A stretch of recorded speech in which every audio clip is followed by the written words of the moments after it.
حضرت جابر بن عبداللہ رضی اللہ عنہما سے روایت ہے، انہوں نے کہا حضرت ابو بکر رضی اللہ عنہ آئے، وہ رسول اللہ صلی اللہ علیہ وسلم کی خدمت میں حاضر ہونے کی اجازت مانگ رہے تھے۔ انہوں نے لوگوں کو آپ کے دروازے پر بیٹھا ہوا پایا، ان میں سے کسی کو اجازت نہیں ملی تھی۔ کہا ابو بکر رضی اللہ عنہ کو اجازت ملی تو وہ اندر داخل ہو گئے۔ پھر عمر رضی اللہ عنہ آئے، انہوں نے اجازت مانگی، انہیں بھی اجازت مل گئی۔ انہوں نے نبی صلی اللہ علیہ وسلم کو غمگین اور خاموش بیٹھے ہوئے پایا۔ آپ کی بیویاں آپ کے ارد گرد تھیں۔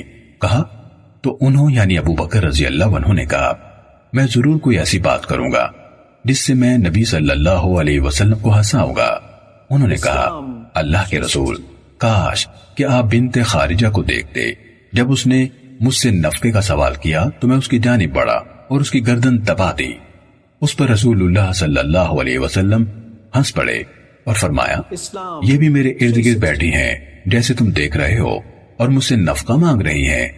ابو بکر رضی اللہ عنہ عائشہ رضی اللہ تعالیٰ عنہ کی جانب اٹھے اور ان کی گردن پر ضرب لگانا چاہتے تھے، اور عمر رضی اللہ عنہ حفصہ رضی اللہ عنہ کی جانب بڑھے اور وہ ان کی گردن پر مارنا چاہتے تھے۔ رسول اللہ صلی اللہ علیہ وسلم نے ان دونوں کو اس سے روک دیا، اور دونوں کہہ رہے تھے تم رسول اللہ صلی اللہ علیہ وسلم سے اس چیز کا سوال کرتی ہو جو ان کے پاس نہیں ہے۔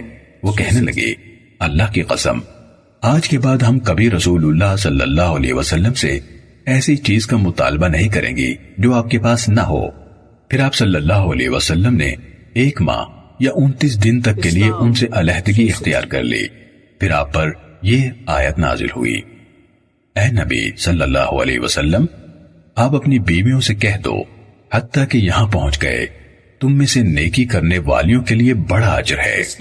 جابر رضی اللہ تعالیٰ عنہ نے کہا آپ نے ابتدا حضرت عائشہ رضی اللہ تعالیٰ عنہ سے کی اور فرمایا اے عائشہ، میں تمہارے سامنے ایک معاملہ پیش کر رہا ہوں اور پسند کرتا ہوں کہ تم اپنے والدین سے مشورہ کر لینے تک اس میں جلدی نہ کرنا۔ انہوں نے کہا کیا میں آپ کے بارے میں اللہ کے رسول اپنے والدین سے مشورہ کروں گی؟